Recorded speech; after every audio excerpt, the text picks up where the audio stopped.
of yesterday's discussion. And very briefly,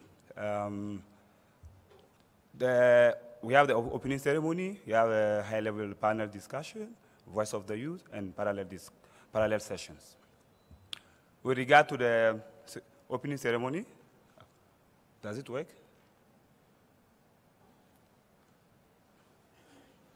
Okay. Yes, let me stand like that, it's better. Yeah, with regard to the opening ceremony, we had three main statements and one opening remark. And the first one came from the EU Commissioner, Rural Economy and Agriculture. And the second one came from the Director General of UNIDO. And the keynote came from the Director General of FAO, Mr. Jose Graziano da Silva, and the opening message.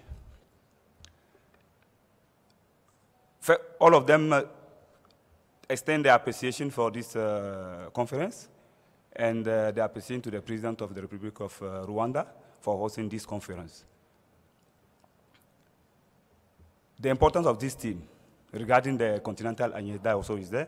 They highlight the importance of the conference with regard to the Agenda 2063. And we could see from the discussion, Africa does have rich and diverse natural resources, youthful population, available markets.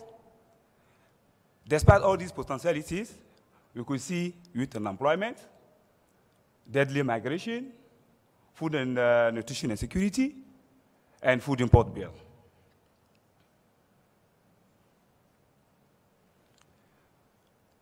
Yes, the topic of the conference, ICT, how ICT could contribute to make agriculture more attractive, such as providing market information and linkages, keeping record, finding crop high yield, demand, pest and disease control, skill development, access to innovative technologies.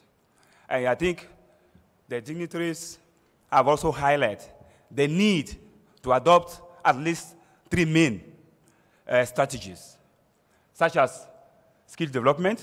That's one of the topic of this conference. Also, policy level. Not only having policy, but how do we make sure the policy have been implemented, taking into consideration the youth concern. There are also, yes, how do we also upscale all the opportunities that we have in the region? I would like to quote this one from the AUC Commissioner. We need to double our efforts and join hands to mobilize more resources for youth in agriculture and agribusiness for employment creation. And I do remember the DG of FAO did mention we need more collaboration between development partners, government, public sector, civil society. The Director of UNIDO did mention that there's a strong relationship between agriculture and industry, modernization. And based on that, we need strong collaboration to make it happen, to upscale whatever we do, organize our farmers into cooperative. African youths can and should be a powerful catalyst to a positive change, contributing to inclusive growth and sustainable development. This came from the message that we received, a video message that we received from the Director General of ILO before we have the next session. Coming back to the high-level panel, they try also to mention some of the key challenges that have already been raised earlier related to funding, skill gaps, and so on. Agriculture has some of the data that came again is like 60% of South African population have more than 25 years. This is serious. And those people that are taking the boats, the deadly risky migration, they are in between 14 years and 25 years. There are some of the data came up from this discussion. For the voice of the youth, this is the next session that we had. We had the opportunity to have the ambassadors of the youth. They are implementing, running their businesses, social enterprises, and so on. And they share with us what they went through, the challenges, how they have been able to overcome them, and what were the recommendations to upscale their experiences. Some of the messages are here that came from the voice of the youth, and the takeaways also are there. For the parallel session, we had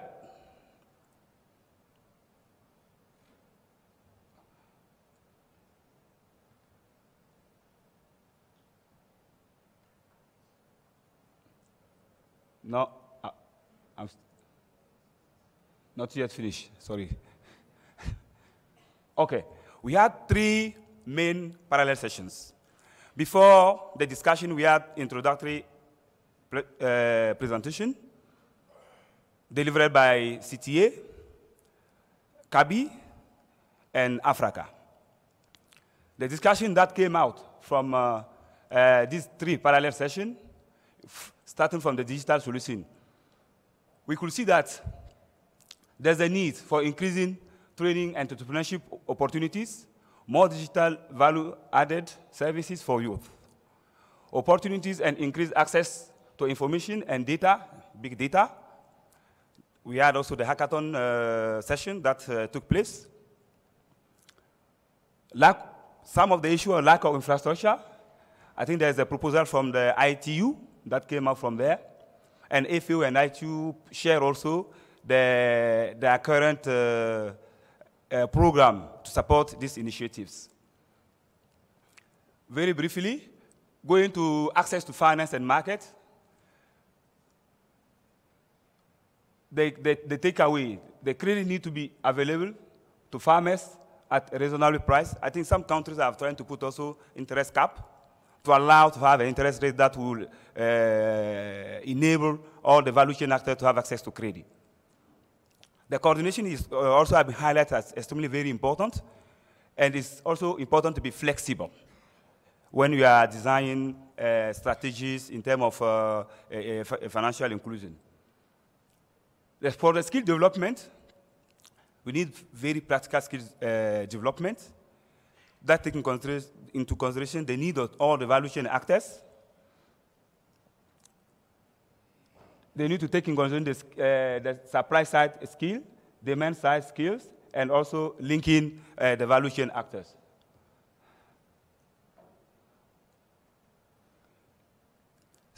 From the 3 parallel sessions, we are also, this was a kind of a cross-cutting activity, exhibition, to allow to see what is happening in the various sectors. The hackathon session also came after the parallel session. We have a cocktail and networking. And yes, and that is the end of the day. This is just to give you a kind of recap of what we did yesterday. This is not a report. I thank you for your attention.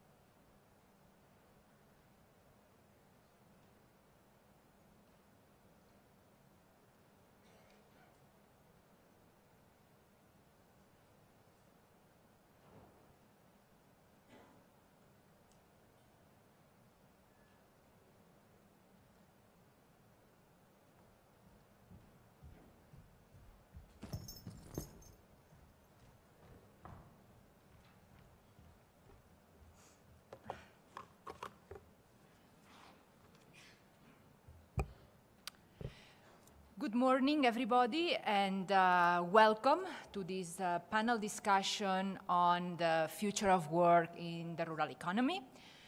My name is Mariangela Sfortuni. I work in the International Labour Office in Geneva headquarters on the promotion on decent work in rural areas. I would start this panel actually with the final words of the ILO Director General, which was basically that the future of work in the rural economy, having decent jobs for youth in rural areas is for us to shape. The future is not carved in stone, and basically it's in our hands and largely in the hands of youth, of young people. However, to shape this future of work, we need the commitment. We need the political commitment, the political will of a multiple number of partners that they can define this policy mix. And I think that the panel that we have today before us has these key partners for the promotion on decent work in the rural economy. So I think I will start by presenting and calling the different panelists to come to the podium. We will have first an introductory presentation to set the scene, and this will be done by the ILO Regional Director for Africa, Ms. Cynthia Samuel-Olanjan. After her introductory presentations, we will have different panelists, and I will be asking several questions to them. Very unfortunately, the Minister of Finance and Economic Planning for Rwanda will not be able to attend. So we will start with Mr. Paul Winters, who's Associate Vice President for Strategy and Knowledge Development for IFAD, for the International Fund for Agricultural Development. His presentation will be followed by Mr. Bukar Tijani, who's Assistant Director General and Regional Representative for Africa for FAO. His intervention will be followed by Madame Estorine Fotabong, who's Director of Programs for NEPAD, for the New Partnership for Africa Development.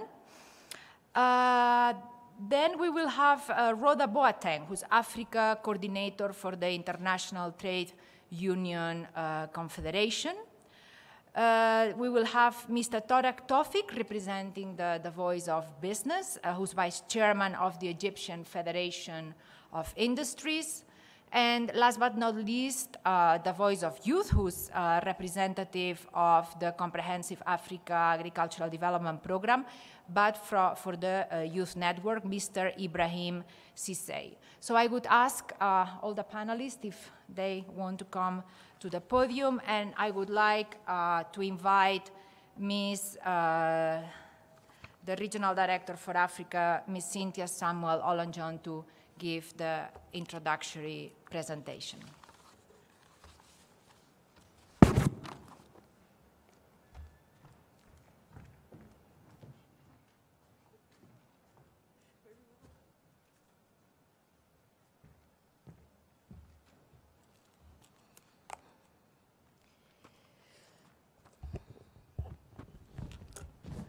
Good morning. Good morning. Distinguished colleagues, ministers,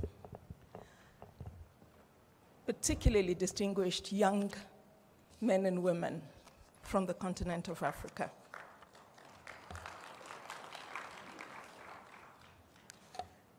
The Vice President of IFAD, Mr. Paul Winters,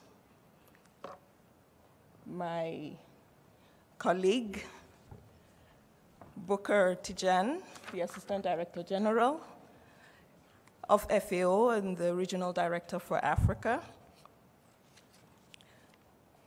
the NEPAD Director of Program, ITUC, the Voice of Business, the voice of the private sector, Mr. Tofik, and the voice of the youth on this panel.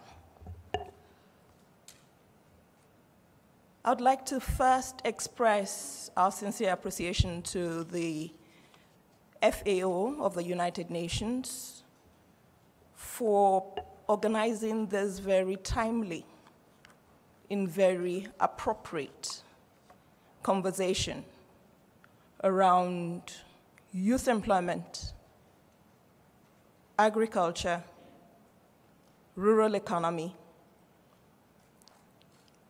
and the way forward. Let me also thank the government and people of Rwanda for their hospitality, extremely warm welcome. This is my 5th visit to Rwanda. And when I talk about Rwanda all over the world, also that I'm being paid by the government of Rwanda to do its propaganda. And yes, I'm being paid in the sense that we should celebrate our continent. When good things are happening, we should celebrate it. So thanks to Rwanda for setting the pace, for the good work, and for making it a lot easier for us to sell Africa. This panel is about the future of work in the rural economy, with a specific focus on young women and men. But let me say from the outset, and to follow up the statement that was made by the DG yesterday, the future starts now. It's not something that we're going to wait to start to plan for. Secondly, and to reiterate the point that was made by our moderator, the future is not cast in stone. We here have the opportunity to shape the future of work that we want. And this session is a key opportunity that we have in defining how we want the future to look like. In setting the stage, let me just share with you some statistics. And I will not repeat what was said yesterday. I'll just highlight some key issues that we all need to bear in mind in this conversation. Number one, the global youth unemployment rate is 13.1%, global. But when we look at the situation in Africa, it gets up to 28.6% in Northern Africa. One. Second, compared to the adult unemployment rates, employment in the informal economy, young women and men between the ages of 15 and 24 are more likely to be in the informal employment. In Africa, based on the publications, the global flagship publications of the ILO, which were referenced by the FAO Director General and the Minister of Agriculture yesterday, 94.9%, 94.9% of young women and men in Africa are employed in the informal economy. And a lot of the informal work in Africa is in agriculture and in the rural areas. Third fact that I'm putting on the table, when we look at these information on informality, there is interesting variation within the continent. In Western Africa, it's 97.9%. In Eastern Africa, it's 96.7%. In Central Africa, 95%. In Northern Africa, it is 7.5%. And then in Southern Africa, 56.4%. Another set of facts that we should bear in mind is that we have a significant proportion of young people who are neither in employment, in education, or in training. We refer to them as the NEET category, N-E-E-T. And the share of youth NEETs is 26.1% in North Africa and 15.5% in sub-Saharan Africa. But there's a gender dimension. There are more young women who are NEETs than men. And I'll just highlight the situation in Northern Africa, whereby 36% of females are NEETs, compared to 16.7% for males. Another set of figures that we need to look at is that whilst generally, that's globally, young workers are more likely to be part of the working poor. They are working, but they're in poverty. This is global. However, the situation in Africa is much worse than any other part of the world, whereby in sub-Saharan Africa, last year, 69% of young women and men were within the category of the working poor. This is within the context of growth and the growth projections, where it is expected that by 2019, the growth in our economies will be below 4%. Africa, by 2050, will account for half of the world's population. By 2030, these are figures from UNDESA, by 2030, 20% of the world's population will be African. By 2050, 25.9% of the population of the world, so 1 out of every 4 people in the world will be African by 2050. By 2050, the third largest country in the world will be from Africa. So you'll have China, India, Nigeria. These are important facts that we need to put on the table as we reflect on the future of work. What are the key things we're getting from these statistics? Youth, the poverty trap. The issues of informality, we've talked about that. There are issues around governance. There are issues around the infrastructure. There are issues around the access to services, social protection, and all that. But in terms of the opportunities to thrive, we all know that young women and men are powerful agents of change. If we didn't know that, we saw that clearly demonstrated yesterday in the different panels, particularly the panel we had on the youth voices. Powerful agents of change. Unfortunately, there are not enough incentives, particularly in the rural areas, to support this ability to thrive and to facilitate change. The structures that will help transform the rural economy from being centers of misery, and I'm quoting this from my brother, the president of the African Development Bank, changing them from being centers of misery to becoming bedrocks of wealth creation and sustainable and inclusive growth.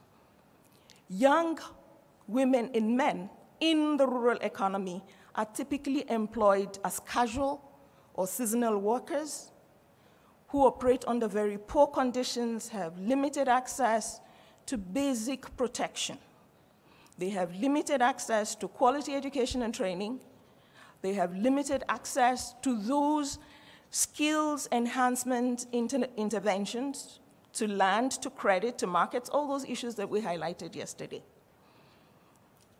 As a result of these and others, the voice of young rural workers are not heard. In rural development and socioeconomic issues are discussed and policies developed without the engagement of these catalytic group. Young women typically find themselves even in a more disadvantaged position, despite their significant contribution to rural economies. Africa needs decent work.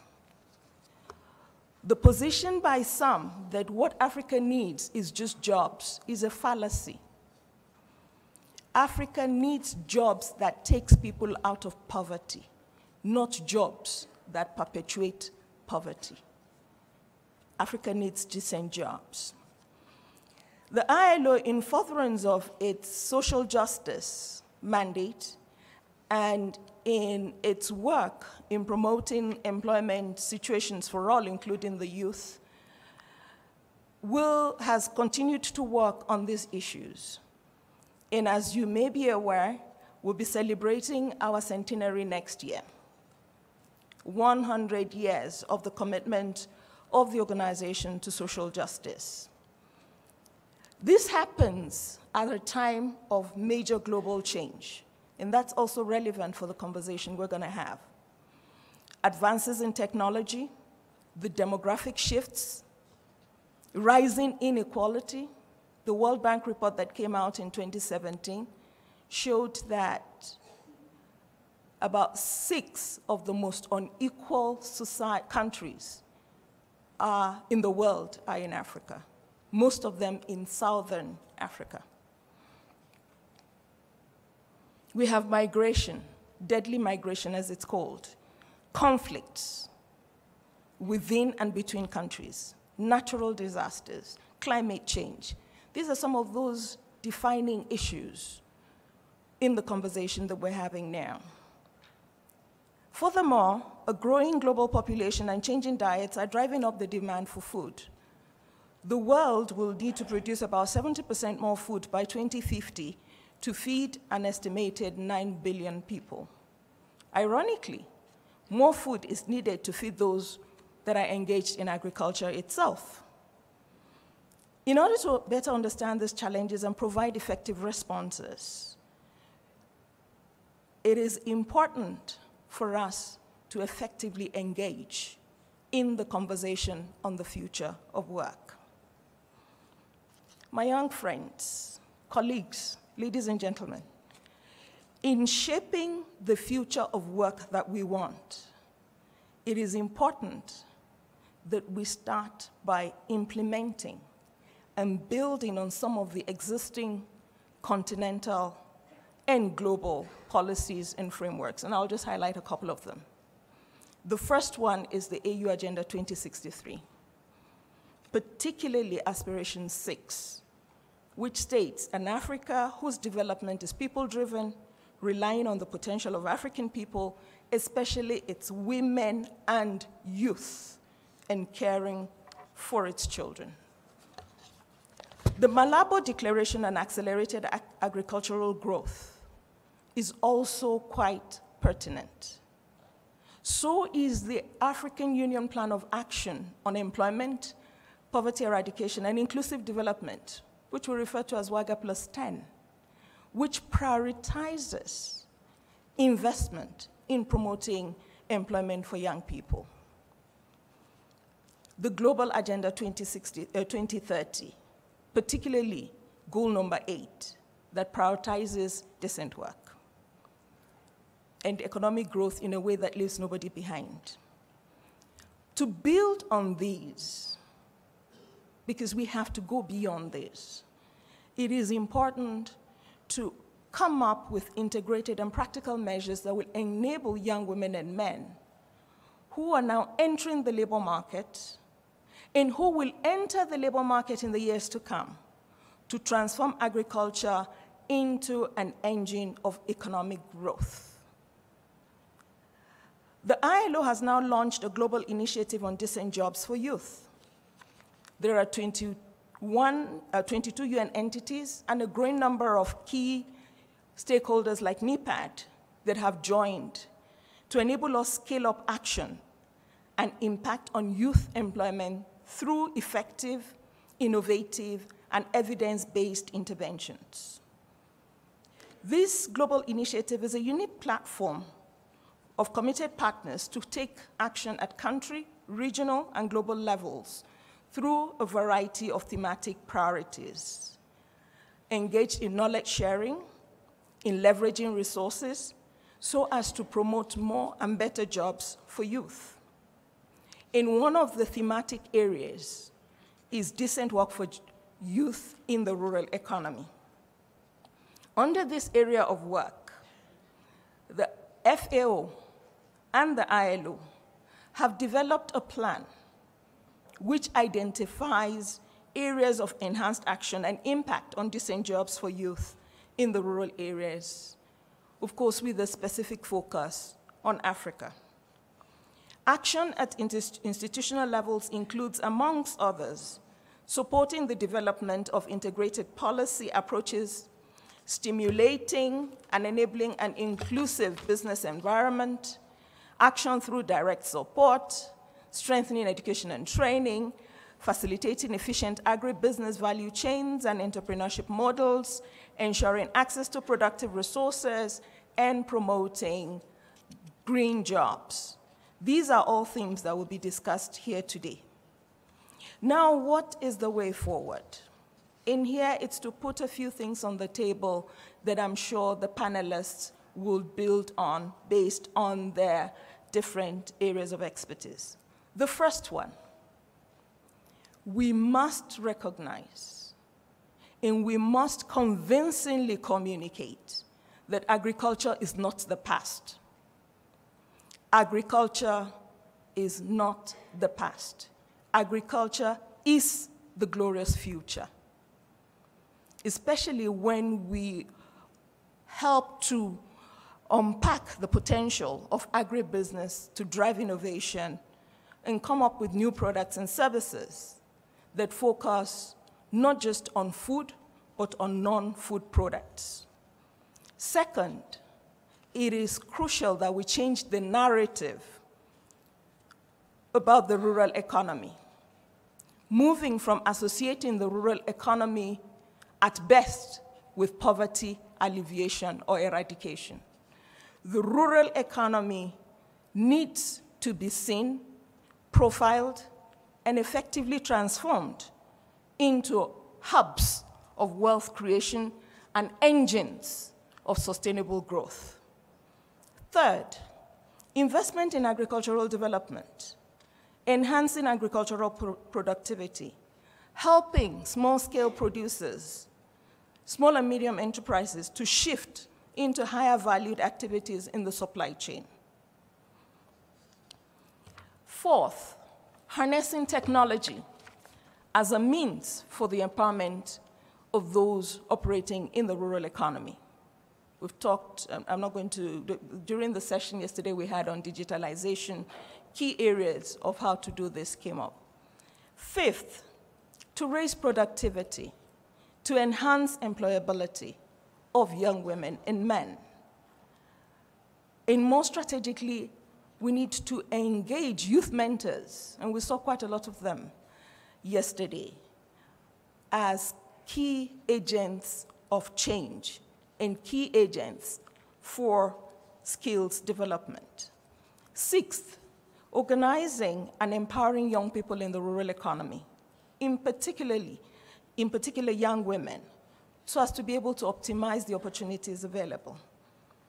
Seventh, mobilizing political commitment and fostering partnerships. Governments, employers, workers have a critical role to play in this. But beyond that, development partners need to work together. And the example of what is happening here is a worthy example. Distinguished ladies and gentlemen, as I end this introductory piece, I want to reiterate that the future of work is ours to create. Making rural areas more attractive to young people and ensuring that decent rural employment opportunities are a reality will be essential not only for eradicating poverty, but for improving food security, improving the growth, improving wealth, and guaranteeing social justice. It is key for contributing to the 2030 agenda and the implementation of the continental long-term vision, Agenda 2063.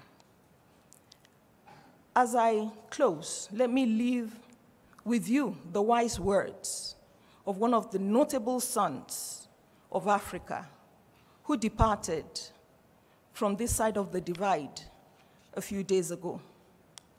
Kofi Annan reiterated, and I quote, "Any society that does not succeed in tapping into the energy and creativity of its youth will be left behind."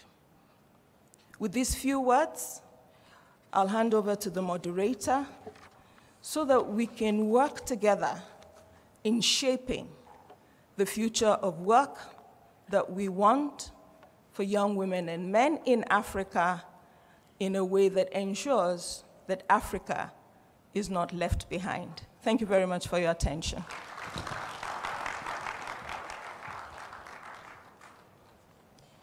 Thank you very much, Madam Regional Director. I think you have put very eloquently, you have set the scene and the stage for this panel discussion. I will have one takeaway from your intervention, and this is that what you said that Africa needs decent jobs. And from yesterday, from some of the parallel sessions that I attended on skills, on technology, a lot of them, they gear towards where are the jobs? Yes, technology is there, we need skills, but where are the jobs? And as the regional director has said, there are jobs, but many of them are in the informal economy. They are done in precarious conditions. So this is not about creating any kind of jobs, it's about creating decent jobs. And rural areas, they do have the potential. The agricultural sector has the untapped potential to generate decent jobs for youth. But rural areas, they need to be profiled, they need to be transformed. And how can we do this? And in this, I would say it is key that rural development policies, they put at the center the creation of decent jobs. It has to be at the center of policy development. And with this, I will invite our first speaker, Mr. Winters, Associate Vice President for Strategy and Knowledge Development for IFAD. And I think we would like to hear from you, what are the views on the role of IFAD in the promotion of decent work for youth in rural areas? What are the investments that are necessary? How can we harness technology to have the social outcomes that we desire to promote decent jobs, not to kill jobs, but to have more and better jobs? And what kind of partnerships they would need to be in place? So, Mr. Winters? Thanks. It's a lot of questions, so yes. I'll try to be brief. So one of the things that should be key, we're doing our rural development report on investing in rural youth, and so this will be coming out next year. And to do that, we've done a series of background papers where we've hired a number of researchers, policymakers to think about some of these issues. And one of the things that we're finding, looking at what people are doing, is that investments in rural youth have to be embedded in a broader strategy of rural development. So there's often programs that are put into place. So you're going to bring youth up, and so you're going to provide them with technology. You're going to give them text messaging that gives them information on prices. If they have no access to market, what good is it to know that there's higher prices? If you can't get roads that bring those goods to market, it really does any good. And so one of the key things that we're finding is a lot of the good policies for rural youth need to be embedded in this broader policy of rural development. We know generally that rural people need finance. It's pretty hard to get ahead without having some access to liquidity, to cash, to invest. There's particular challenges that youth face in getting that finance. And so a youth finance policy should be done as part of a broader strategy to make finance available, and to make sure in doing that, though, that you're cognizant of the fact that youth face particular challenges. They might not have IDs that are required to get finance. They might not have the collateral necessary to get finance.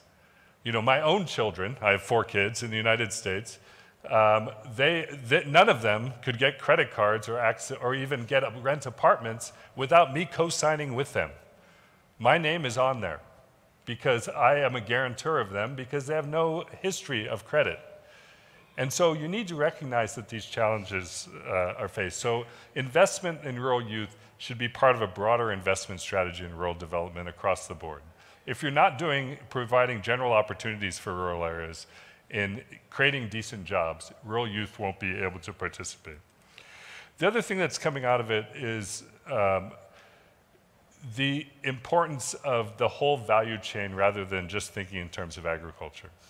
So even in the United States, less than 1% of the population works directly in agriculture. But if you look at the food industry, it's 11%. That means there's 10 times more jobs in areas linked to agriculture than there are in agriculture. But none of them can do their job if you don't have food. And it's agriculture that's the driver of growth. So one of the papers, you know, there's a lot of evidence, and I think it was mentioned yesterday, that investing in agriculture is 2 to 3 times more poverty reducing than investment elsewhere. It's even beyond that. Investing in non-agricultural activities that are linked to the food sector are more poverty reducing than in other activities. So investment in general in that area can be very poverty reducing. So we need to think in that whole value chain, and this is part where the technology part comes in it. There's a lot of opportunity for technology in those areas, in delivering, and we heard about some of the ideas coming yesterday. And in preparing for that technology, the World Development Report from the World Bank in 2019 is on the changing nature of work, so it'll come out next year as well.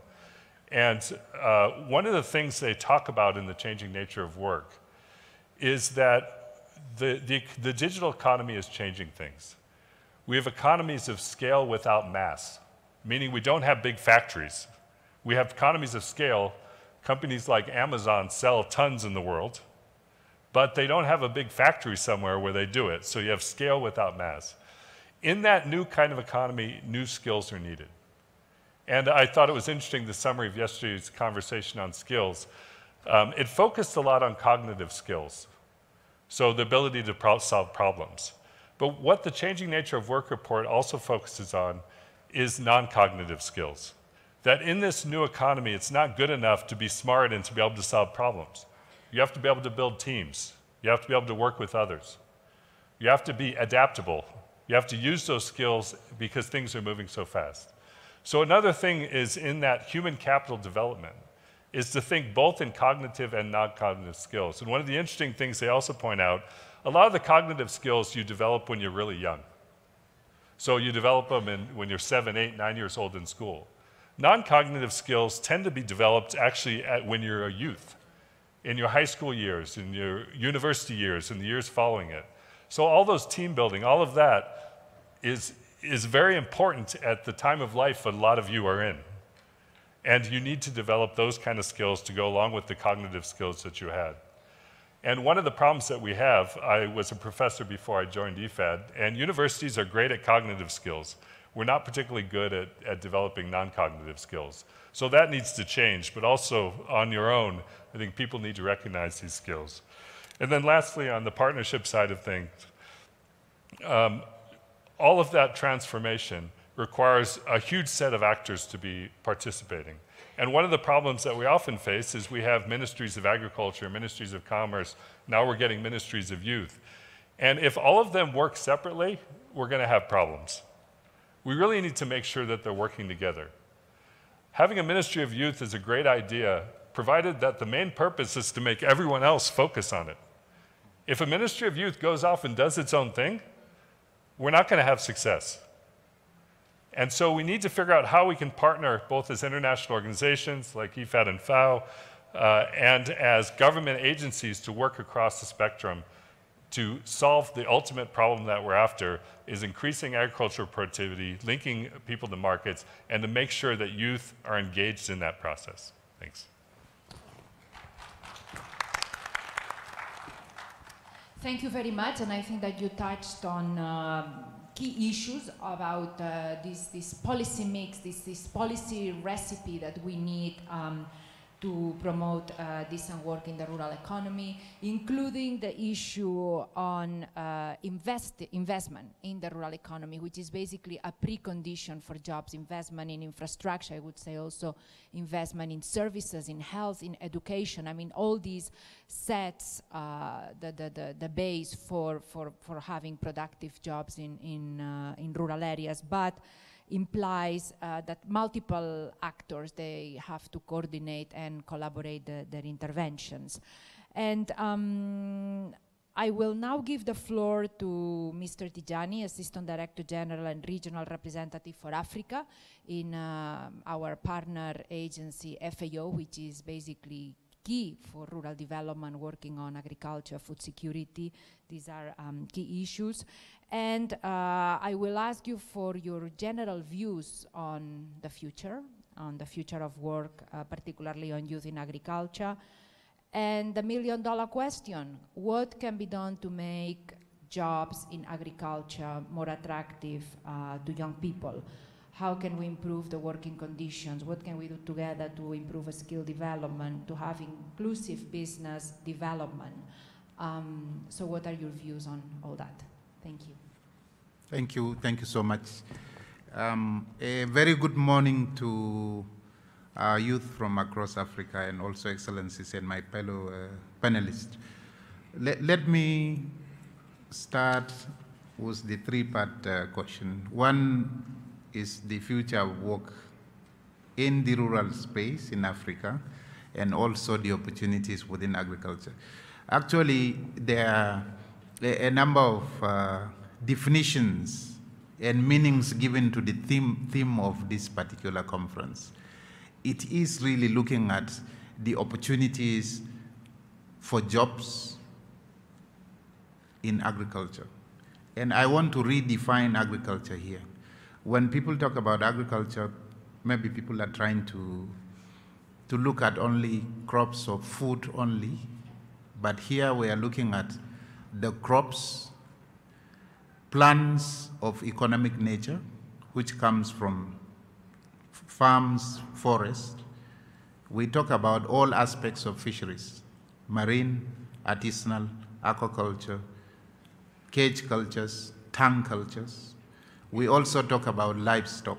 Livestock here, we're talking of large ruminants, cattle, sheep, goat, small ruminants, sheep, goat, poultry included, guinea fowl included, and now others, which are coming into some of the bigger rats and things that have been, and even some bushmeat looking at Ebola and all this. So we are looking at that space. Now, I want to give one statistic. Currently, as we sit here, UNDSA, that's the Economic and Social Affairs Department of the UN, has brought out the statistics this year that 57% of the population in Africa are right now living in the rural areas. And because of urbanization, there will be movement. And it has also some contradictions. People move to the urban areas. Those farms around the peri-urban and urban areas will be giving way to housing. So we can't run away from the rural areas per se.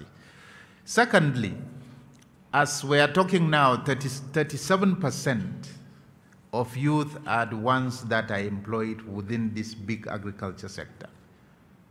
And this figure from this conference, as we're seeing and moving forward, is really going to increase for a while, and then after a long while, I believe it may decrease, because if the urbanization takes effect and then there are lesser number of farmers or number of herders or number of foresters and fishers and all this, all within the agribusiness, this may reduce in future. But looking at the immediate future, 5, 10 years to come, we see that there is going to be an increase because the opportunities are enormous.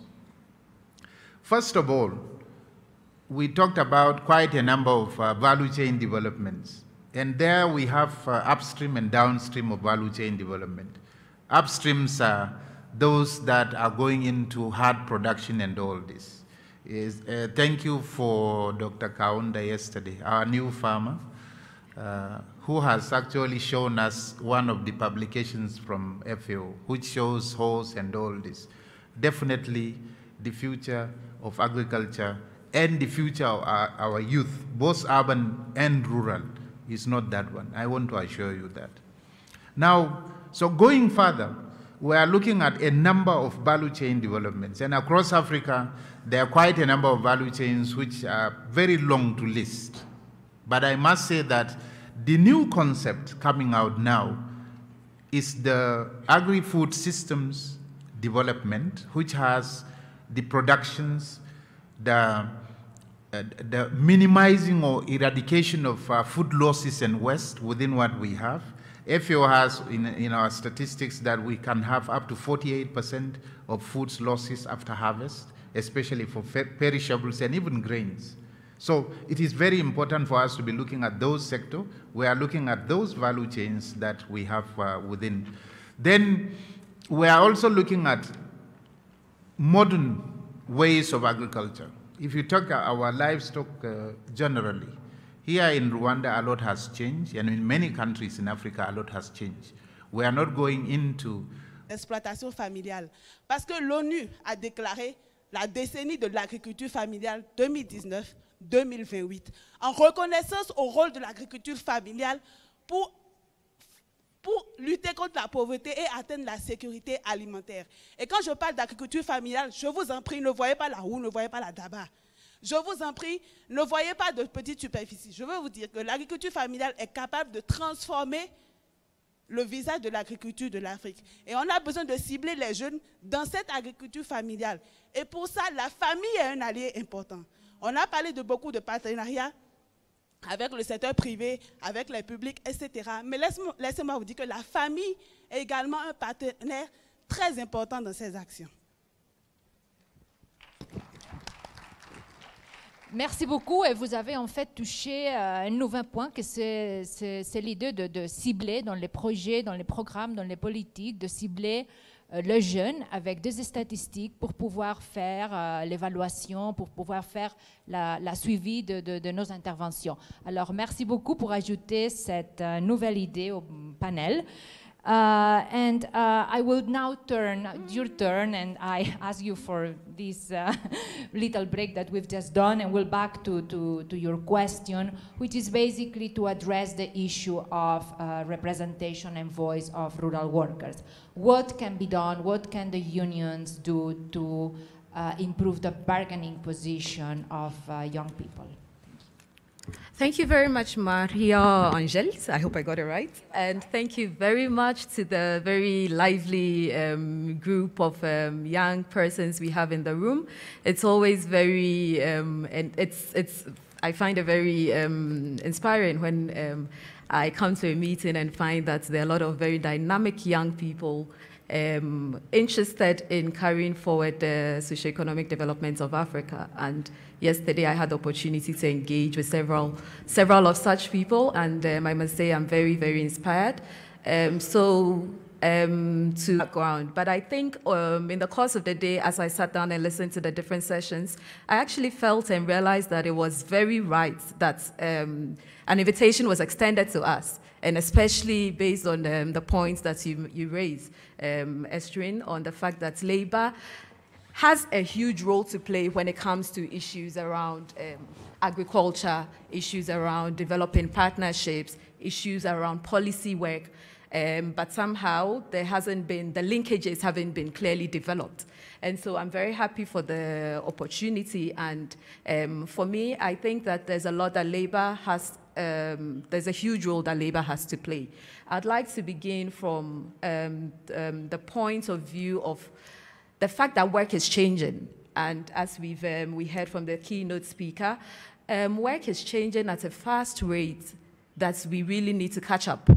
And I think there are different drivers or different factors that is driving this change.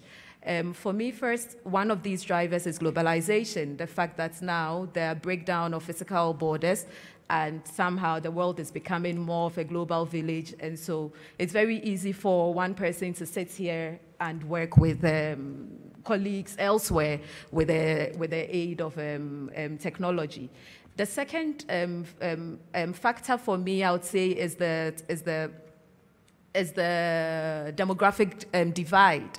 And so yesterday we also talked about the fact that now there is increase in urbanization, where we have more people moving to urban cities in search of greener pastures, and vice versa, where we have most people leaving the continents in search of greener pastures elsewhere through different means. And there's also the issue of aging population versus young population, where now we notice that in the north there is there's a huge or there's an increase in aging population, whereas in Africa we have the benefits of a youth bulge, where we have a high percentage, about 60% of the population under the age of 25 years, which in itself is a positive if properly harnessed. The third factor for me, which I feel is influencing or driving the change of work, is the technological divide and what we call the fourth industrial revolution, where now we have technology growing at a very fast pace. We have different forms of development. We have data. We are at a pace. We are at a time where we have so much access to information and data now, better than ever before. And somehow this is also helping in different forms of work. Now, all these three factors that I have highlighted as contributing factors to the change in nature of work has an impact on workers generally. And if you take the question of technological divide, for instance, you find that with the influx of artificial intelligence now, you have a lot of workers now who are threatened, or jobs that are being threatened. There was an example of Uber drivers, which is very prominent in Africa now in most of our countries. And somehow we realized that such initiatives are challenging the current forms of jobs that we know as formal jobs, where we have an employee and employer relationship, and where it's very easy for unions to represent workers. And so laying the background of the changing nature of jobs and how quickly this trend is evolving, we realize that workers are actually being threatened, and there is a high risk of job losses if we do not take or implement or adopt policies that would help curb this issue. And so at the level of, for us trade unions, we are working on trying to see how we can quickly match up to these changes that is evolving. And especially as a continent, it's not very easy, especially when we look at questions around technology. We know that we are far behind. I was currently reading an article where I found out that in the US, actually, most of the telecommunication companies are thinking of already moving on to 5G. Whereas in Africa here, we have most countries that are still struggling to even have access to internet and proper internet for that matter. I live in my work in Togo, where 3G is actually even a problem. And so we realize that in Africa we have a lot to do in catching up on these changes that is evolving. Now, as workers, we've been trying to do a diagnosis and trying to see how best we can address this. And I think I would commend the ILO that has been taking initiatives on trying to address questions of the future of work, where they held the future of work, they held dialogues in certain African countries, and where they made sure to bring together different stakeholders to try to think and try to come up with recommendations on how they think they want the future of work to look like. And trade unions were fortunate to participate in most of these dialogues. And in these dialogues, a lot of recommendations came up, where I think the ILO has a comprehensive report on this, on what they call the Future of Work Initiative report. Now, within Africa, trade unions over the years have focused on organizing formal labor. And I think this is something that we are looking within and realizing that we need to try to see how we can adapt to the changing nature of work, especially because we realize in Africa, majority of workers fall in the informal economy. Comrade Cynthia gave us statistics, and very striking statistics of the percentages that of workers found in the informal economy in Africa. And as we could tell, there's an average of about 95% in sub-Saharan Africa, which is really high. And so for us as organized labor, we are developing ways, and we are developing concrete strategies that would help us to see how we can organize workers found in these informal sectors, and which includes rural workers. And so I'd also agree with NEPA that somehow there is a gap where the policies that we develop have not specifically focused on rural workers, and this is something that we really need to look at. But in responding to your question, Maria, and on how we think we can empower rural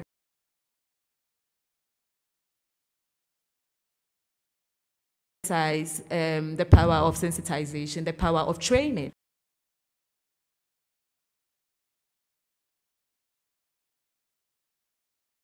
Curriculums, and we need to see the needs. And so what are the economy, we think about farming. But I think it's also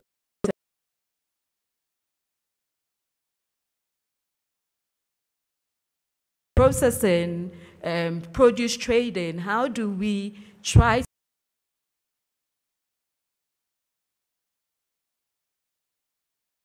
think that somehow there has been conscious efforts to sort of extend skill development to women in specific countries, but I think there's still a lot that needs to be done. And so focus on women specifically, but then also when it comes to access to funding, I think it's very important that somehow we develop schemes.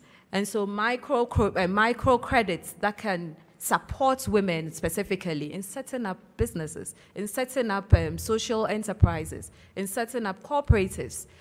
These are some of the ways that we can actually also try to empower women in the rural economy to support them. Lastly, I would agree with the last speaker who touched on the need for developing skills of leaders, young leaders. And I think this is something that we sometimes overlook, but it's very important that young people are mentored, that young people not just are given the skills and the training, but then young people somehow are given the opportunities to also understudy. And I think this is something that we need to focus a bit more on. How do we place potential young people with people already in the fields that they are interested in to have some practical knowledge or some training and guidance and coaching. I think these are some areas that we need to focus on. And this is something that we as social partners can work together in trying to do. Thank you very much. Thank you very much. And you touched on many important points, actually looking ahead in the future of work, including capacity building of workers' organizations and mentoring of also looking at how to organize labor in the changing nature of work. This is also very important in the discussion. At the beginning, you kind of wondered whether you were out of place, and I wanted to tell you that whenever, you know, the ILO, I mean, the ILO wouldn't exist without you, so I mean, you're certainly not out of place. The ILO is a tripartite organization. We have governments, workers, and employers.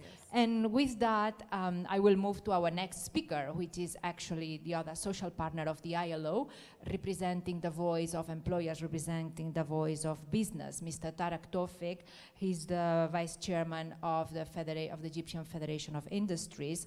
And I would like to basically, for you to give the views of the private sector. Ultimately, the private sector is the engine of job creation. You create the jobs. So what can the private sector do to create better jobs in rural areas in Africa? Well, I mean, listening to all the discussions since yesterday and today, I think almost everything has been said and done. I think, you know, I mean, the whole conference is not short of ideas, of knowledge. So, I mean, it's a bit difficult for me to formulate my presentation. But anyway, let me put it in a different context, you know. I mean, we are in a knowledge economy. I mean, this is driving our lives. Human skills is the name of the game. The highest capitalized companies in the world are based on human knowledge skills. Microsoft, Apple, Google. It's not the General Motors or GE anymore. And this is the trajectory in the future. Knowledge is accessible. It's not monopolized. Access to education, we have more than 3 billion educated individuals in the world, versus the 1% historically that had access to reading and writing. You can imagine, you know, the impact of this on humanity. Technology is in an explosive mode, reshaping our lives entirely. And knowledge is democratized. Anybody can have access to knowledge. More than 3 billion are wired through the internet. More than 1 billion have access to smartphone. So, I mean, it's just a matter of utilizing this knowledge and information in a better form. When we look about agri-industries, you know, I mean, technology is moving far ahead. I mean, a few years ago when we talked about satellite mapping, soil mapping, GPS technology, drones, I mean, these were marvels. I mean, these are at the fingertips of any individual as we speak today. Cracking the human genome, you know, DNA sequencing, 2001 cost $100 million. 2015 costs $1,000. It's opening up a whole venue of development. Now scientists are starting to crack the wheat genome, which is the Mount Everest of crops, the most difficult. They have more than 107,000 genes, wheat versus 24,000 for humans. And this is on the table now. And this is in anticipation of global warming and what will ensue in the changes in the weather. So, I mean, when we talk about the advances of technology and productivity, I can tell you that there is commercial use as we speak today in laboratory, in buildings where you are mimicking the optimal conditions of growing crops, and it's commercially sold in Europe as we speak today. Imagine a crop yield of 1,000 tons of tomatoes, utilizing only 1% of the water that is being utilized in open farming by tomatoes. So, I mean, we are heading to a world of abundance, not scarcity. The world is covered by 70% of water. There is abundant sunshine. These are two cornerstones of agriculture, energy and water. So it's just a matter of cost of desalination and utilizing solar energy. This is being, the cost is being reduced year after year. 3 years ago, we were talking about 13, 14 cents per kilowatt hour of solar energy. As we speak today, we are talking about 4 cents In a few years, it will be 2 cents.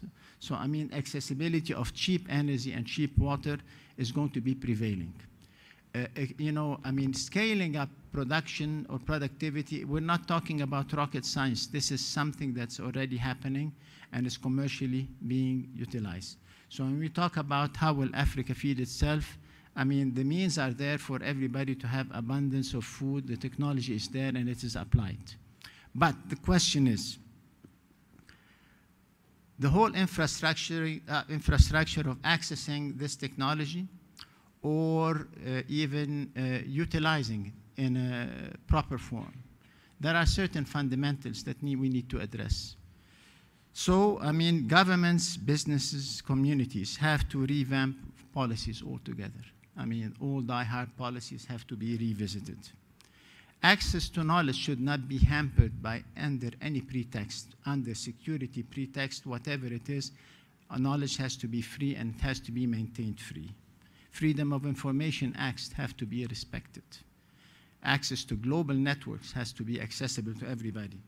Property rights have to be respected.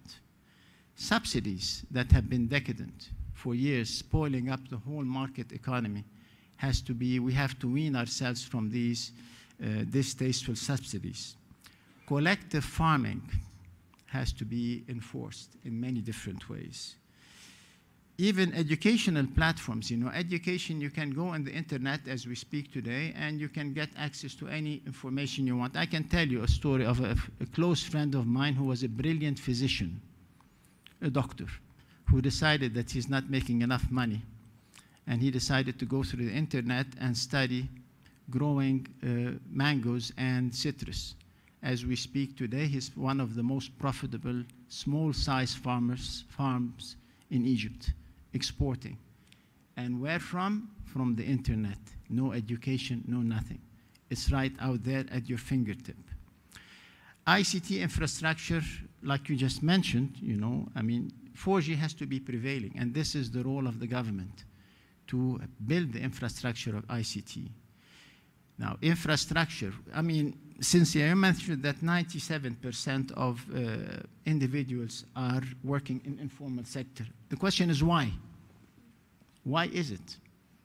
I mean, they're working, but they're in the informal sector. The infrastructure of business does not exist. So, I mean, when we talk about roads, rails, ports, property ownership and registration made easy, used as collaterals, markets, logistics, retail outlets, without a demand-driven approach, you know, informality will prevail. With complicated bureaucracy and difficulty, informality will prevail. I can tell you in Egypt, you know, 50% of our economy is informal. And one reason is the red tape and bureaucracy. These individuals just want to make a living. And for them to make a quick living, they'd rather go and open shop, pay a bribe, rather than going through the process of getting a license that can take forever, and they might not get it. So, I mean, again, there is a big role of for the community and the government to unlock this red tape and this bureaucracy. Value chains, we have talked about it many times, you know, and I would like to even emphasize that about wastage and value chain. And I just like to give an example. Again, I've been working in the field of agriculture and food processing and land development for the last 30 years. We started in Egypt when there was absolutely no value chain. From scratch, we started farming in the desert, and people thought that we were crazy at the time, you know.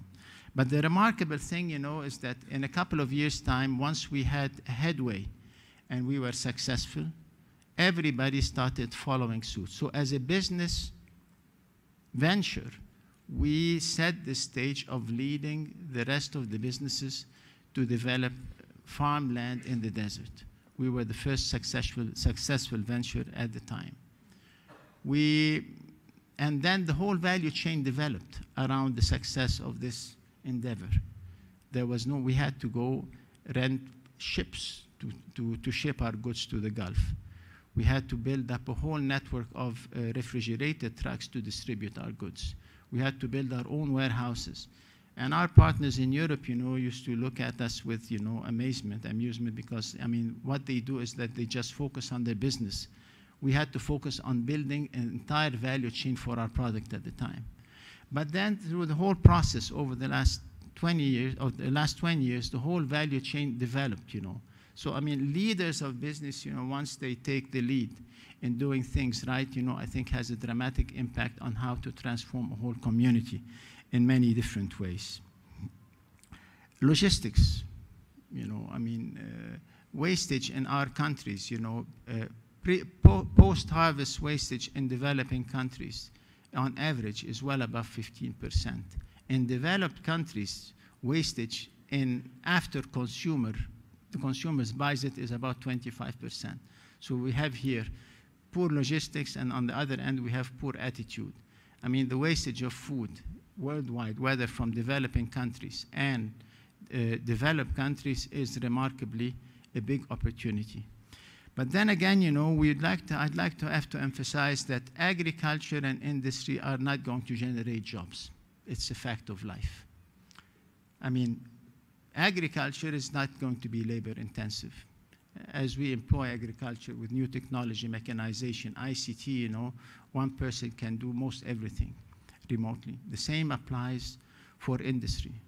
I mean, I recall that factory we built for processing French fries in the 1990, had almost 400 workers at the time. I can go to the factory and walk around nowadays. I can hardly see a worker, an individual in the platform of the factory. So things are changing whether we like it or not. But then, like it has been mentioned earlier, the cornerstone of the value chain and the job creation is going to be in the value chain, upstream and downstream. But the cornerstone is agriculture and industry that generates the route by which you build up anything. So if we talk about enticing news in this direction, I think, one of the participants yesterday, the young lady was saying whether it was a sexy business or not. I have to tell you, it is sexy enough, I mean, when we talk about biotechnology, when we talk about gene splicing, when we talk about ICT, when we talk about satellite mapping, when we talk about mechanization, when we talk about value chain development, everything is employing the top and latest technology for the sake of food. So, I mean, for heaven's sake, our perception of agriculture has to change. Agriculture is not tilling the land. Agriculture is about the whole value chain that feeds the world, upon which, our livelihood depends. We are not short of demand. I mean, in 2050, there will be 90 million individuals, like you mentioned, Cynthia, with 70% more food that will be needed. So the demand is there. The whole idea is how to streamline this demand in a proper way to reach everybody through a proper value chain. And I think there is a big role for everybody to play in that.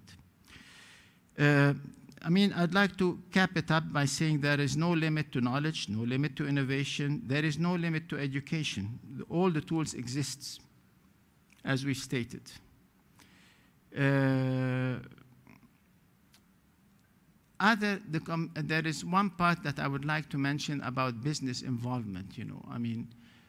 I'm part of a network of individual business leaders in my country who are giving free mentorship for young startups.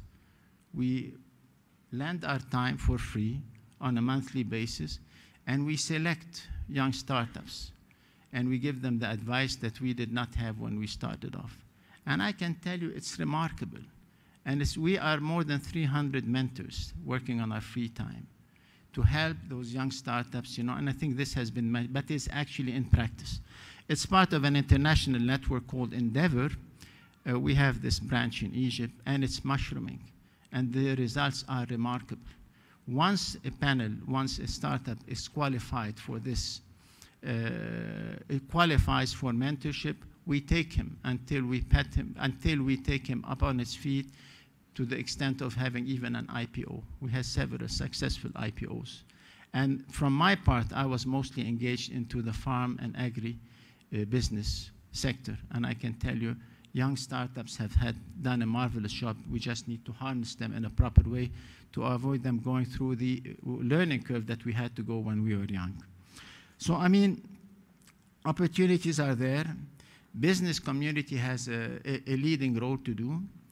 The governments have to take their hands off and have a free platform for everybody to work. And I would have to say, without a pessimistic look, the future is bright, and I think we should look for better times. Thank you. Thank you very much, and I think that you've summarized an important takeaway of this panel, which is basically that agriculture is a sexy topic, that perceptions that they need to change. But the jobs are in the agro-food systems, in the value chain that will help transform agriculture and rural areas. And with this, we pass to our last panelist of the day, and I'm glad you bring in the age down to the panel. And it's the youth representative from the Youth Network of the Comprehensive Africa Development Program. And your views here will be very interesting because you are a young person responsible for the Youth Network of what I understand a governmental program for Africa's, who sets the Africa's framework for agricultural transformation. So basically, I think that here we would like to hear how it is, how does this Youth Network operate, how it is to be a young person trying to influence this governmental development policy.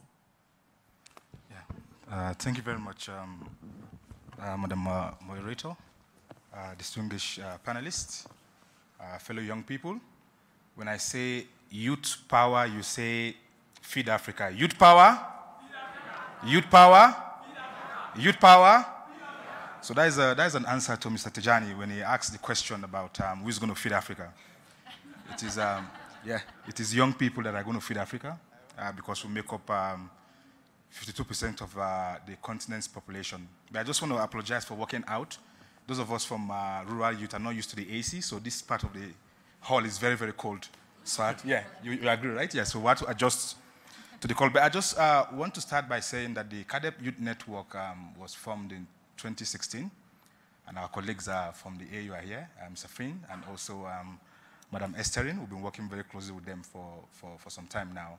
And the idea is basically when you look at the ecosystem of young people involved in agriculture, you realize that they've basically been engaged at an ad hoc level. So you have FAO with YPAD, you have CTA youth programs. So we said, you know what, we need to come together and synergize so that we can speak with one voice and plug into the CADEP framework, which is basically considered as the Holy Bible, the Holy Quran for agricultural development in Africa. Currently, we have members in 45 African countries, over 20,000 members. Most of them are mainly young farmers and farmer organizations led by young people.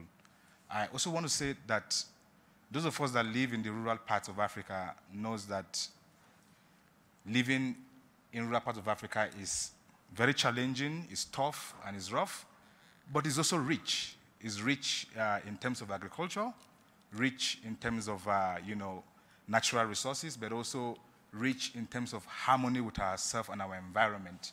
So we've experienced those kind of things. And 75% of young people in the rural part of Africa mainly engage in agriculture. And my sister from the ITUC asked the question, what other value chains or other industries should we look at? And I want to propose three things. The first one is that we need to also look at issues of ecotourism. Ecotourism is a lucrative venture and can be mainstreamed and tied together with agriculture and forestry. The second is also looking at issues of the cultural industry, arts and crafts. They take these things from the farm and they make accessories and they sell and they make some money. And last but not the least is also the construction industry. Young people must get engaged using local resources to make sure we build sustainable homes and resilient communities.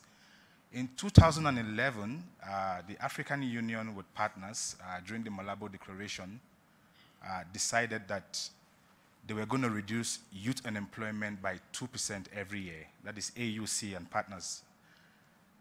On the flip side, youth unemployment has not reduced from 2011 to date. It has actually increased.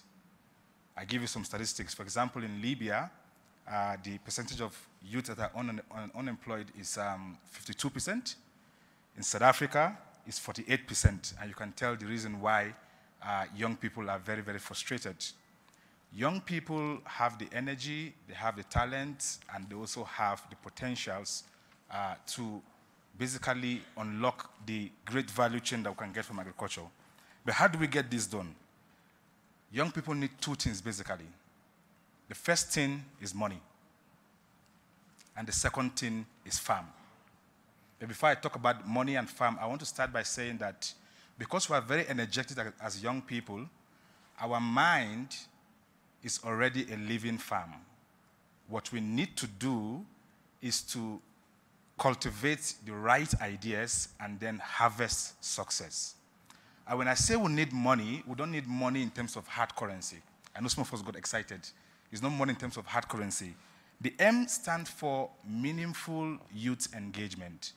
And I want to thank NEPAD, and AUC, and also FAO for setting this thing up. This is what we call meaningful youth engagement, but also making sure that there's a follow-up. Thank you very much, Mr. Tony. Also, O stands for opportunities. They've mentioned opportunities. Opportunities for young people to have mentorship program, volunteerism, but also paid internship. So some of these rural youths can go to the urban areas and have mentorship programs and go back with these skills and opportunities back to their communities. N stands for networks and networking opportunities, and that is why we formed the CADEP Youth Network. We have a goal of creating 1 million jobs in the agricultural value chain by 2025. And this basically sits well with the G20 framework of also creating employment for rural youths. And we intend to do this by ushering in 1,000 agripreneurs by 2020. So for us, it's about targets and how to get the work done. And E stands for education for sustainable development. We need to educate young people so that they can be able to sustain the environment, looking at issues of climate change, disaster risk reduction, but also TVET. TVET is, when you think rural youth and rural economy, think TVET. And I want to agree very well with Madam Estherine on that. Y stands for youth entrepreneurship. Youth entrepreneurship is the buzzword right now, but a lot of young people have great ideas, but they don't know how to start their business. And when it comes to farm, F stands for finance, innovative financing for that matter. And I just want to say that any young person in this hall or any person out there listening to this, you don't need finance actually to start a farm. What you need is a passion. Passion is the first investment in order to start any business you want to do, especially farming. The next thing, A stands for access to land, finance, and also issues of, especially for young women, access to land. That has been a big challenge. For example, in where I come from in the Gambia, young women hardly have access to land because of the cultural settings there. R stands for renewable technology. I've not heard much about that. Renewable technology with a focus on technology that is affordable and transferable. M stands for mobility and markets. When young people go hard there and labor hard, they need access to mobility and markets. And I want to end this by saying that imagine a rural community where every young person has the capacity, has the capability, and the ability to unleash their potentials. We can only do this through meaningful youth engagement, but most importantly, when young people think agriculture, they should think wealth. Thank you very much. Thank you very much. And probably when we thought that everything had been said, here we had actually new ideas. And I mean, just to pick on a couple, I mean, what you mentioned about the role of rural tourism. I mean, in a beautiful continent like Africa, I mean, rural tourism should have a key role in terms of productive transformation and economic diversification of rural areas. And also the construction sector. The construction sector has a great potential to create jobs.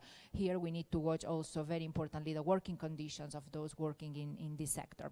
But anyway, I think we have finished now with the panelists. We are well over time. I think I'm a bad moderator. But this is very, very interesting, and I would still, with the indulgence of the Master of Ceremonies, I would still like to open the floor for some more contributions. I mean, we heard 3 young people, but I think we would like to hear more their voice. So maybe we can take, and you can post, you can give comments, or you can pose questions directly to the different panelists. And I would like you to, first of all, to introduce yourself, give your name and your organization. Let's start with the gentleman in blue.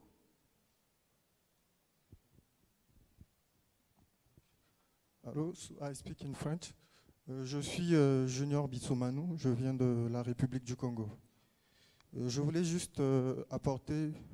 Ok, sorry.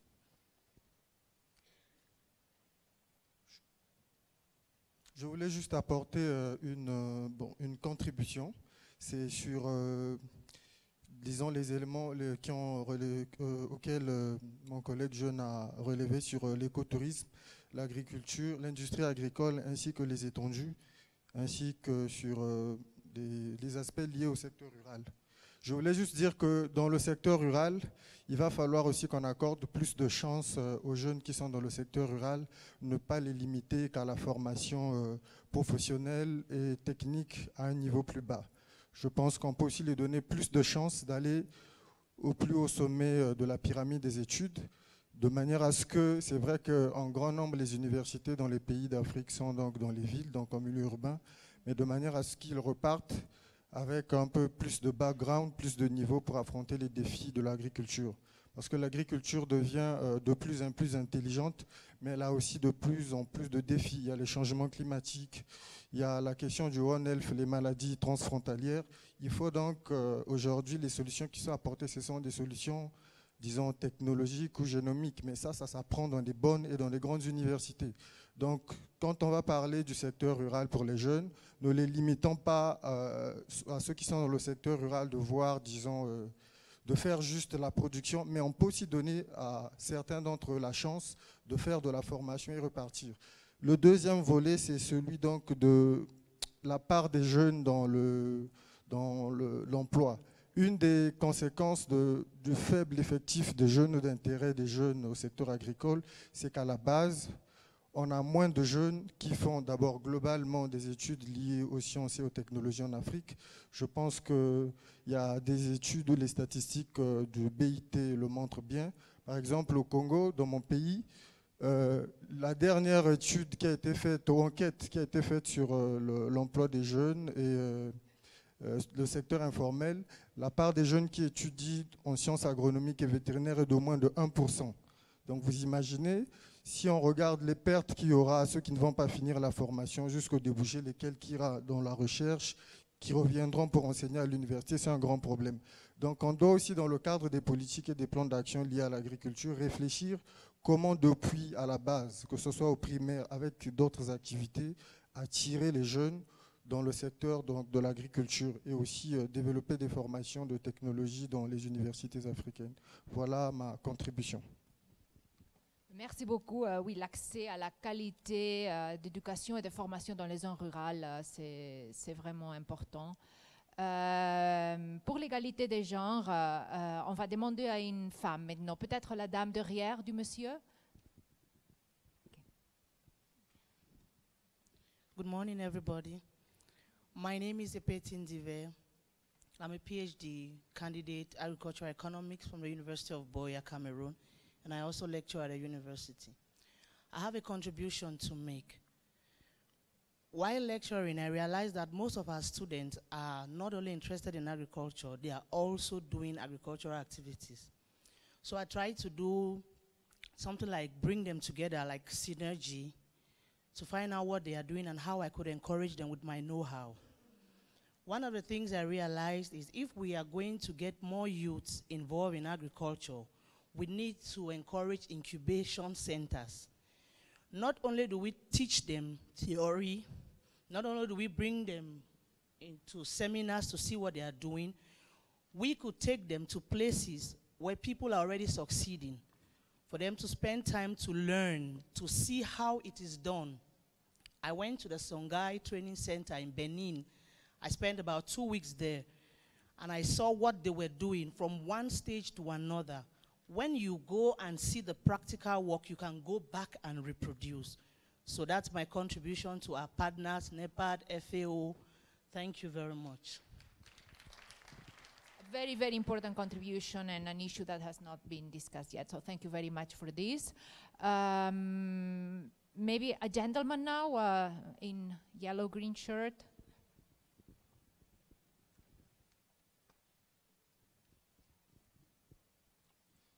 Thank you, Madam Moderator, and thank you, panelists. I am Musa Ansumana Soko, and I'm from Sierra Leone.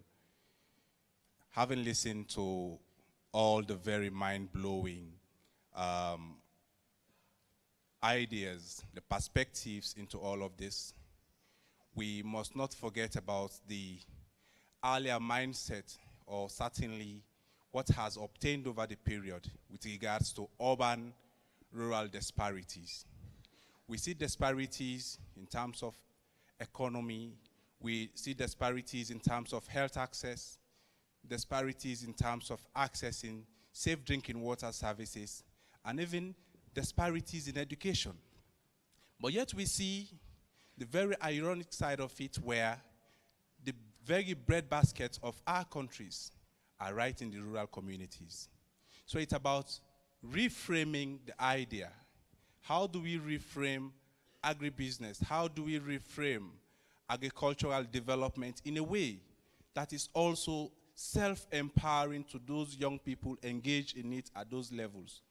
And a very practical experience I would like to share is the fact that back home there is what we call the farmers market. The farmers market sits on every Thursdays, and it mostly comes to Freetown, where it encourages young farmers to be able to display their products. And it will amaze you to tell what these young farmers are doing on the flip side of life. Some are in universities, you know, some are in employment, very gainful employment, but they are still farming. So this tells how important, and certainly beginning to reframe how it is that agriculture is a gainful way forward.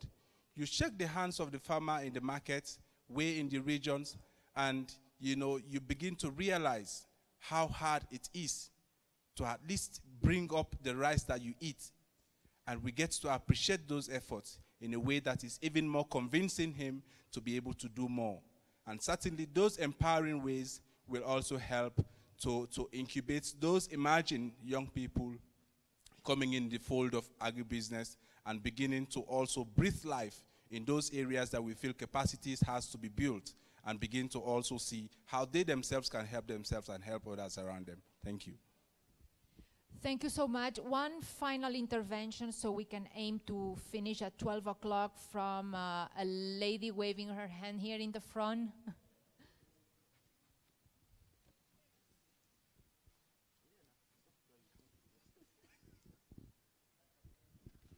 Good morning. A gentleman here is just telling me I talked yesterday, but we need more voices from the young people. Yeah, first, today, like I said yesterday, I commented on the FAO, and I'm still getting back to you today.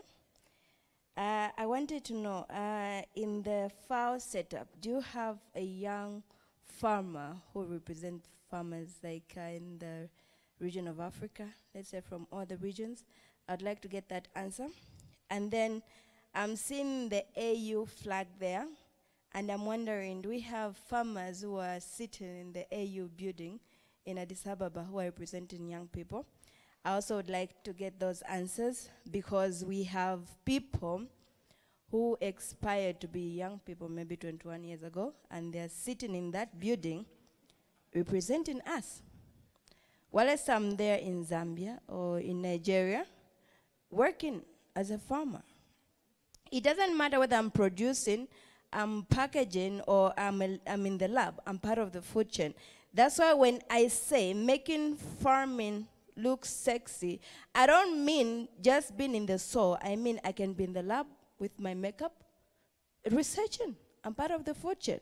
So it's the whole entire chain. We make it look as it is, not as the way FAO has portrayed it. Yeah. So that's why I'm saying making the farming look sexy, making it attractive, making it look the way it is. Because if farming was portrayed the way it is back 20 years ago, we could be talking of a different story. So that's a challenge. So we need young people in the AU building, in the FAO building headquarters, representing young farmers from all over Africa. Because we are tired of, old men and women representing us. I don't mean to disrespect you, but this is what is happening. And then I also want to get back to us as young Africans. We always look at the green pastures in Europe, in the US, in Australia. But when you have grass and it's dry, what do you need? You need water. You water it, it's going to become green.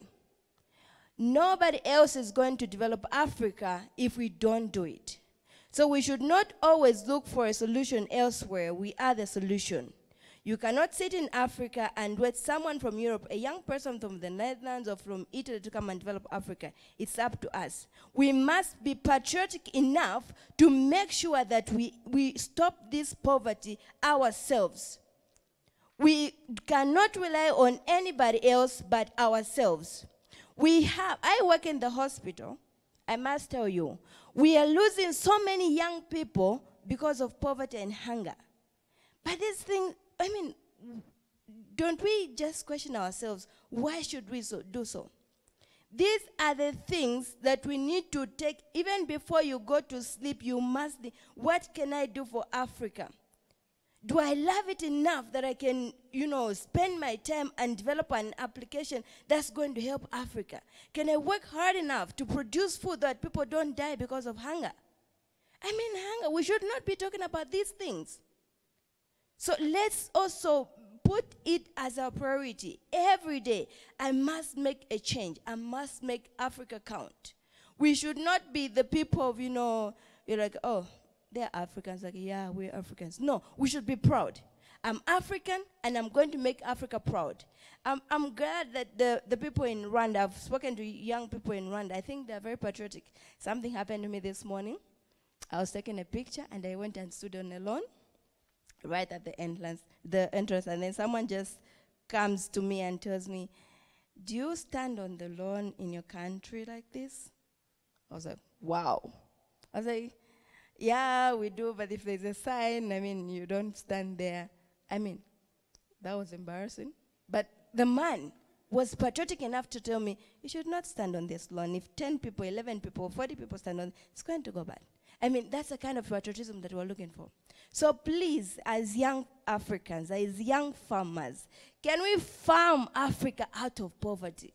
It doesn't matter where you're coming from, but we surely have to farm Africa out of poverty. Thank you.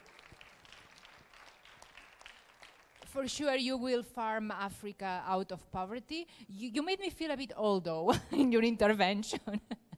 And I will now give the floor maybe to FAO, but maybe any other panelists that would like to respond to your question. Yes, thank you so much, moderator. Thank you, my new sister, farmer and doctor. I have only two things to say. I may not answer your question directly, but when you become an FAO staff, then you become one of the UN staff. And then the whole of your terms of employment or anything changes. As I sit here, I cannot represent myself. I've been prevented because of procedures not to go and speak in different fora. People want me to go and speak as me, as Bukar Tijani, but I cannot separate me as Bukar Tijani and an FAO ADG. So why I'm saying this is, we have, let me take it directly from why this conference came up. In Khartoum, Sudan, 19th to 23rd of February, we had a young youth employment session. In fact, I am invited a few youth, not so many. Then those youth said, where are the youth? We see ministers and all this and that. And then yesterday and today, the DG requested and instructed me that let's have this. Rwanda has accepted, AUC has accepted, NEPAD, IFAD, all these have accepted. So nothing less than an appreciation from those youths, not the ones here, that they are seeing youth. This is a youth focus, youth-led. It may be financed outside. So what do you expect to have a farmer representative? It's a little bit difficult to go and just keep a farmer representative because you can talk to me, you can talk to the DG himself, you can talk to anybody in FAO. And the 40 projects in 25 countries which I talked about is not a theory. Ibrahim here says he's answering my question, is you and other youths who will feed Africa. Me as ADG, me as Bukar Tijani, me as a Nigerian and an African, I want to see this practically. But there are youths in here who are coming from 10 countries. 4 from the FAO NEPAD partnership and project. They are actually practically young farmers, some from urban, some from rural. Somebody mentioned Port Noble. My brother from Gambia, we are already working with Port Noble. We are already working with Father Geoffrey and many other of his team. This youth will tell you how they got to us. We have an open door where they can talk to us, where they can tell us, where they can demand, where you can demand, where you can request, where you can have also free access to any material that is of technical, entrepreneurial skill, or anything that is within FAO. This is how we work. And for the voices, we're adding to the voice of young farmers in Africa in this conference. It's not only us. AUC, NEPAD, and all these are there. So I'm not going to shut you in any way. Tell me, my good sister, farmer doctor, and also all youth, in the communique you are going to bring out this afternoon, tell me so that I will tell the DG, how do we move forward from here? Whether you want a youth to sit in FAO Rome or in the regional office where I sit, or there is an open line where you can actually talk to any one of us across the continent. The important thing is we have a free communication line channel where you can get advisory service, where you can get other advice as far as FAO is concerned. This is my answer. Like I said, I may not be answering fully your question, but this is the little I can offer.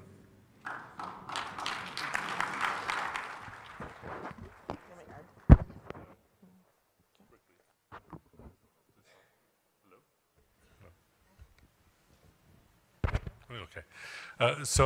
I attended the Global Disability Summit in London last month. And one of the mantras of the disability community, because of the history of being excluded, is no policy about us without us. And the statements I've heard suggest that you feel the same way. No policy about you without you. And I do think that that's a message that should be very clear to those of us in leadership in these institutions. And we have talked about at IFAD having a youth advisory panel. We're actually coming up with a youth action plan, which has had lots of consultation with youth. But it would make sense to have something more permanent. So like FAO, I would like to hear your suggestions about this. Thanks.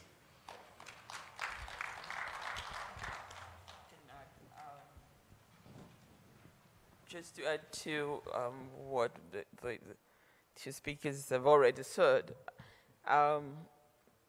and to the question from my young sister, the African Union has a very clear policy on making sure that young people are represented in African Union institutions is actually a decision of the heads of states, that 30% of the workforce of the African Union should be young people. So there's a clear policy on this. If I go to the African Union frameworks, the CAADP framework that Ibrahim spoke about is one of the best in terms of the governance mechanisms that have been put in place to ensure participation of all the stakeholders. So we have, as a recognized stakeholder for the implementation of CAADP, the non-stake actors platform. Within the non-stake actors platform, you have the youth network. And I don't have to say it, I think all the young people who are here can really speak on this, that they have been very, very engaged in the CAADP process. Of course, we will want to see more of this at the level of our countries, at the sub-regions and continentally, but these mechanisms are there. I think, as I said earlier, I was so pleased listening to the presentation yesterday from the youth session, because what they showed is that they're not sitting and waiting for information. They go out there and look for information. And as Booker said, there are institutions at the continental level, at the national level, where we know we can go and find out what is happening in terms of policies, in terms of investment opportunities, in terms of funding opportunities for agricultural development and transformation to which young people can participate. I think I would just like to say, as the colleagues have said, your suggestions are very welcome, because we want to listen and take on board and see how, from our institutions, we can make it even better, create opportunities for young people to participate in policy formulation, but in actual farming and transformation of agricultural produce. I have to say that the youth are not the spectators in this. We've seen that. But sometimes when you go to the countries, and I know of huge investments that governments have committed themselves to, financing that have come from partners to go into youth programs. But you go to some of these, they struggle even to get the youths to participate. They recruit these youths to come, and within 2 weeks of the training, they drop out. So you also have a responsibility to take advantage of the opportunities that are there, that are provided by government, by civil society, by development partners, to use this opportunity to do what you want to do and create better opportunities for yourselves and for your families and for your communities, and more importantly, for our countries and our continent. So the challenge also is on your court. Please use what is there. More can be done, but there are already opportunities that are not fully utilized. Thank you. Some final remarks from the Regional Director of ILO. Thank you. Thank you very much to all the panelists. Thanks to the contributions, or thanks for the contributions from the floor. The issue of inclusiveness is crucial. In the initial statement, we identified as one of the shortcomings the fact that there's not enough engagement by young women and men in policy formulation, in implementation, as well as monitoring. The last 2 days have been very, very instructive in terms of knowing or having a better understanding of what young people want, one, but more importantly, what they can bring to the table and how this can be facilitated. As in International Labour Organization, particularly ILO in Africa, we've heard very, very clearly. And we will engage even more with young people, We've been doing that not only through our different interventions at country and sub-regional and regional levels, as well as through the engagement of our social partners, the trade unions, business. But one of the things that we have in the cards for next year is the publication of a flagship report on the state of employment in Africa, not just looking at stats, but looking at the policy initiatives that have worked and the interventions that have worked and can be upscaled. I must confess that we had a sparkling of young people in it. This is an area where I see practically that we can identify those who have been there, done that, and gotten their hands dirty, and can be useful in terms of how we go about this. But beyond that, also we're going to have next year our Africa Regional Meeting. And this is the platform where the key actors in the world of work identify the priorities of the ILO for the next 4 or 5 years. I can already make a commitment that we're going to engage much more with the youth than we have done in the past. And to end by saying exactly what the colleague from the vice president from IFAD said, in what Booker said as well. Your communique, what comes out of the meeting as to where you want to go will be very, very crucial in terms of how institutionally we can take this forward. I already talked about mentoring. This is an area where we're going to work on. Finally, we're going to be discussing with our core partners, particularly the FAO, on how the Global Alliance on Decent Jobs for Youth in Africa will roll out. That provides an opportunity for young people to be part of the planning right from the get-go. And so, giving you the assurance that we've heard, we'll take this forward, but you also need to step on the plate so that together we'll make it happen. Thank you very much. Thank you so much. For the sake of time, I'm not going to attempt to summarize the 6 points that I had to summarize this panel discussion. There will be a report of the meeting. Just to say that for me as moderator and as ILO, this has been extremely useful. And the most useful part of this panel, I think, has been the interaction, I think, with different UN agencies, different partners, and with young people. So just to say that I'm sure young people will feed Africa, will walk Africa out of poverty, and youth will shape their future of work in Africa. Thank you very much. Thank you so much. Thank you so much, Marie Angels and panelists. I think as we continue the conversations and we probably approaching the closing, we are going more and more concrete, right? And it was well mentioned, there is a communique, and I'm sure it's led by the Voice of the Youth members, but I would like to encourage as many as you can to share your contributions, your ideas, your concrete proposals with the rapporteur team. There's Musa behind there who took us through the recap of yesterday. If you have any specific contributions, please share with him. He has also some young people who are representing you to be able to bring your concrete proposals for consideration by the institutions, by the partners.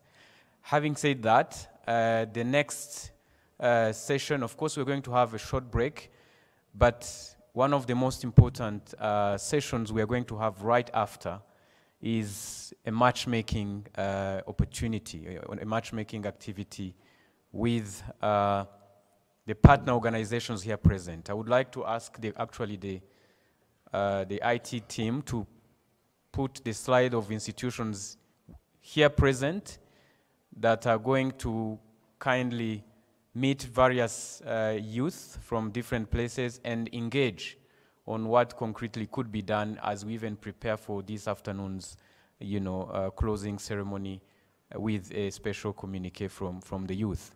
So this matchmaking is very important. We want some deals to be made. We want some commitments to be made. We want people to really exchange contacts so that they can stay in touch even after here. But as we said, we are going more and more concrete, and we expect as we end this conference to come up with concrete proposals as we domesticate this dialogue here. It's just regional now, but it has to go into different countries and be domesticated there because context may be different, but I think different broad proposals made here can easily be domesticated if this dialogue can continue between the public sector, development partners, the private sector, youth organizations, women organizations, and many other players. So, panelists, I think we can allow you to go back to your seats or to go and enjoy a cup of tea and coffee. But we hope that as many of you will be able to interact with the youth during the matchmaking, during the networking session that will follow before we break for lunch. But I would also like to remind you that we have a side event organized by NEPAD jointly with the FAO.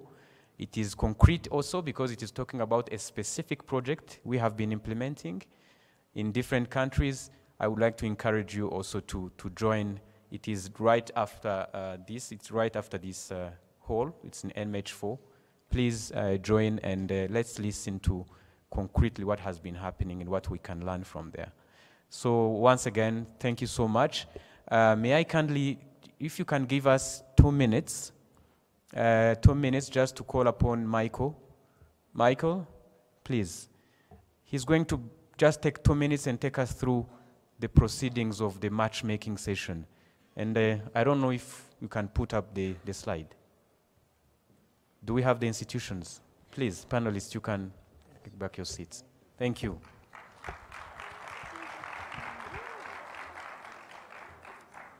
Good morning, or almost afternoon. My name is Michael Sudarkasa. I head an organization called Africa Business Group, and we are helping facilitate what we think is really the next stage in the discussion that we've had, because we've had challenges from our young colleagues about what they would like to see the partner institutions do. And when you come to fora like this, you often find that you don't actually get to engage with many of the people that you find on the dais, let alone leave and have them know who you are. You may know who they are, but they haven't gotten a chance to meet you. So we wanted to take about an hour and a half, 2 hours after we have our coffee break and ask for 20 of the institutions who are here, and if you are an institution who considers yourself a supporter of youth programs but you're not on our list, we'd like to ask you to raise your hand and we will add an opportunity for you to engage with the young people. The slide that you see is a resource publication that we've developed, which will be disseminated via your WOVA, of 50 plus of the institutions that have programs focused on youth and agriculture in Africa. One of the challenges we often find is that young people don't have adequate access to information about the programs that can assist with them. So this is a living publication which we will update quarterly and add new programs that exist. And of course, we will digitize this in this age that we are in. But we thought that it was a resource contribution that we could make to this forum. The list that Tony was mentioning is here. And I will just call the names because I want to make sure that everyone that is representing these organizations sees themselves and will work with us. What's the room? MH1, which is next to the NEPAD stand, is where we will have this. We have 20 tables there. we're asking the resource persons to place themselves at their seat, and we have names of the institutions on the tables, and there will be about 7 chairs at each table. And there we would ask 7 young people to sit, have an opportunity to, again, ask questions, introduce themselves, learn a little bit about that organization, and then 10 minutes later, we will switch. There's 20. You won't get a chance to get around to all 20, but you can pick the 5 to 6 that are your priorities, and we would like to have you talk to them. Now, the other thing that we did, and I'm sure all of you have used it, is we utilized the WOVA app. The benefit of the WOVA app for us was that if there was someone that, for example, you do not get a chance to meet when we have the matchmaking, but you desperately would like to engage with them before you leave, then you send them a message. And as you've seen from the dais and in the engagement, there's no one too high to engage with. And so you let them know, can I meet you perhaps during lunch? Can I meet you perhaps before we close?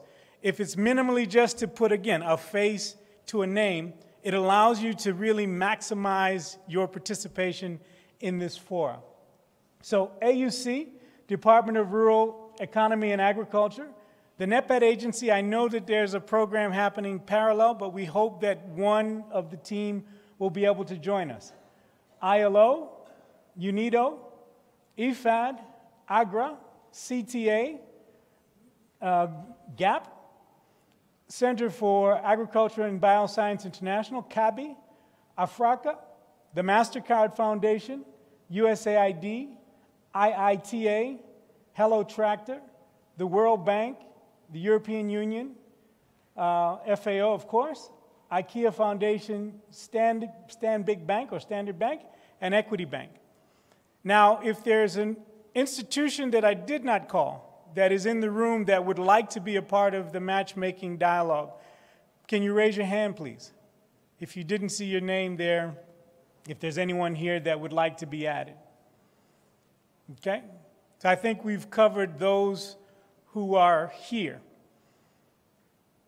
And we would, again, like to ask, the session is going to be around an hour. Well, we have 2 hours, but we're running short of time. So we may do an hour and a half, hour and 45 minutes. And again, it's to allow, some of the young people had very concrete sessions. The idea would be, concrete suggestions. The idea would be that, again, a name and a face and a contact number, so there's some degree of accountability for having met at this forum. Is that clear to anybody? I want to wrap up there. I didn't want this to be too long, but we really felt like all of you who are here, one should consider the fact that you are very, without being pejorative, privileged to be here because you have leaders of global organizations that are here to engage with you. So we're also hoping that you will share what you've learned, the context that you have with colleagues in your countries. And then lastly, and this speaks to the whole idea of networking and the WOVA, I hope that you will leave with 10 people who you did not know when you came here.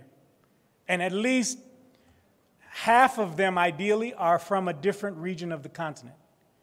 Use this opportunity to step outside of your comfort zone. It's very easy to say, I came with these 3 people, and the 3 of us sit and talk the whole time, and we go home. But you're in an opportunity where you have young people from all over the continent who are all leaders in their own way, and some of them have spoken, but many might not be as comfortable in a large forum like this. But let's get to know them, because this group becomes the group that continues to advise, engage, and stimulate policy and practical programs from the institutions who've spoken to you over the last 2 days. But it's important that you coalesce and get to know one another again. And so the next time that there's a forum, you can say to one of your colleagues, are you going to this forum? And you can advocate for that person to come so you have strength in numbers. Thank you very much. Thank you, Michael. And we look forward to seeing you. It's MH1. MH1. Just at the end of the foyer on the right.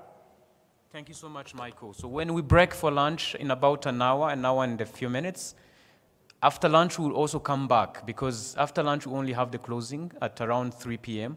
So we'll have also time after lunch to come and continue the interactions, including even during lunch. You can continue the networking during lunch. But let me remind you that we also have a session on a youth employment program, very important, very concrete, by NEPAD and FAO. Kindly take time and go and listen to it. And let's also continue the networking until we meet at 3 p.m. for the closing ceremony. Thank you so much.